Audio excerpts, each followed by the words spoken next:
right, so here he is in packaging. Now, I love this packaging. I love this artwork on the front. I think it looks really neat. You know, it really pops out at you. You know, I like that whole look. You know, you get this little picture here of the figure himself, the G.I. Joe Classified Series, and his name. All right. Now, I was doing reviews on, you know, both Copperhead and Torpedo, and this is kind of what I was talking about in the Copperhead one, where with those ones, the art is just this little picture here, then you get a picture of the figure. I just really wish on those ones they would have expanded the art, just like they did with this, because that picture really pops at you. You know, it's a really nice picture of the figure. So when I spin it around this way, you got the large stats. You got, you know, what number figure he is and the G.I. Joe logo. You come around to the back. You get this nice picture of him, all his accessories, his stats. You know, you get the picture of him holding his bazooka. You got some legal here. Then you got this art right here. And then on the top, you got the 62. Your choking hazard, age restrictions. And then the bottom, you got the legal. So I think with what it is with the Torpedo and the Copperhead, I think that's the new way they're going with their boxes, which is kind of a shame because I just love this art and I like how they just, it takes over the front. It looks really nice, you know, and I wish they would have stuck to this, but you know, things have to change. So with that being said, let's open him up and see what he's about. All right, so here he is out of packaging. He's a really good looking figure. I love the detail to him. Let's give him the rotation. Now, I just love the pop of his jersey. You know, they really did credit to that. Now, I always liked Bazooka. I always thought he was a fun character.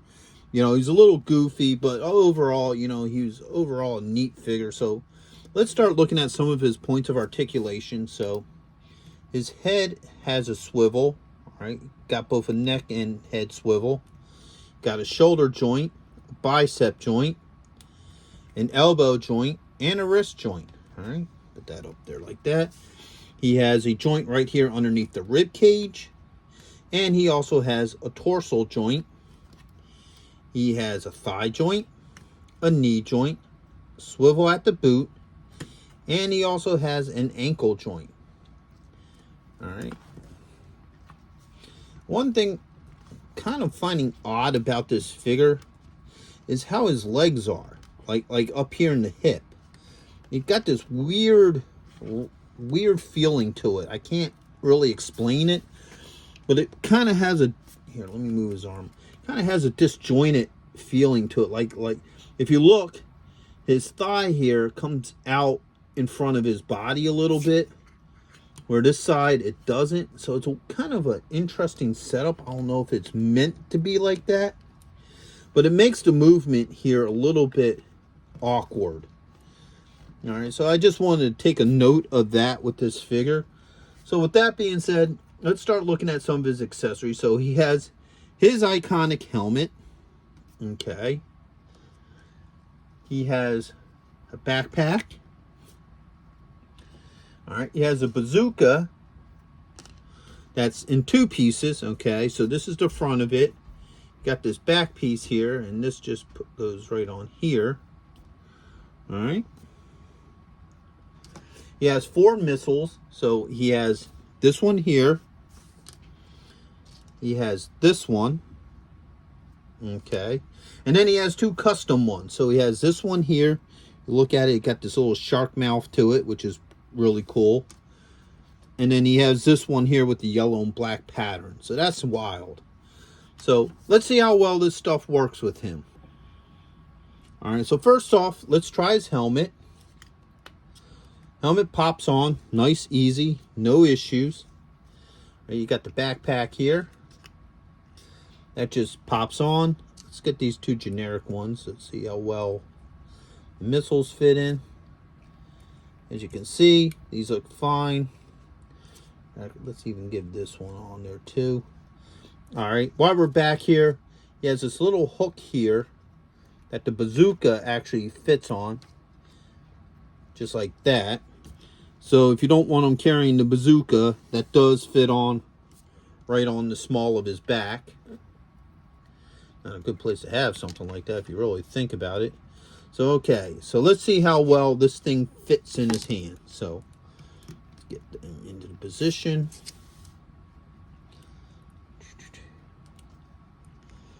All right, let's work that in there. All right, so that fits really nicely in there. No issues with that. There's a secondary handle on here, so let's see if we can get him to hold that as well. All right. So as you can see, you can hold that secondary handle. So if you want to pose him holding that, I'm sure it'd take a little bit of work to get him into whatever position he wants, but he can hold it. Okay. So let's get this like that. See how well this missile fits in here. Boom. Missile fits in there. No problems.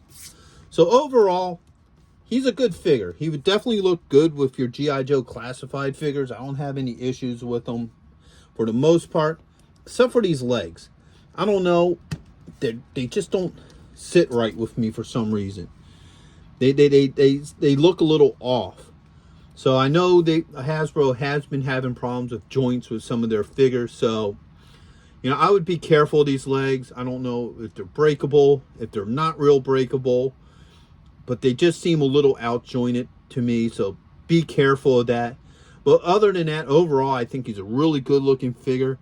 I'd recommend him to go with the rest of your Joes and what have you. He would really look great on the shelf with the rest of them. So with that being said, I hope you all did like this review. If you did, go ahead and hit that thumbs up. And if you haven't subscribed yet, please subscribe. It's a small click for you, but it really helped this channel grow. So until the next one, late.